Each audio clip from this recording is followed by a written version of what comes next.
Something went wrong, tap the retry in YouTube on Android. Hello everyone, welcome to this channel.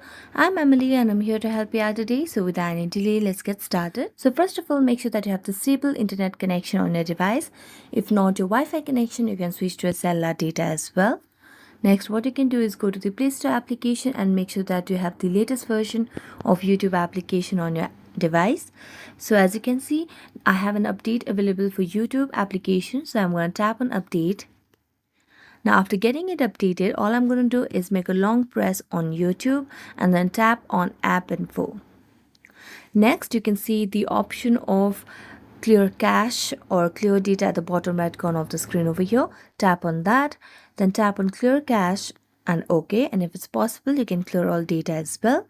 Then go to the app permissions and make sure that you have toggled on all the required options over here so that you can have no glitches while using the application. After that, you can just tap on power button and reboot your device, and this might fix your issue.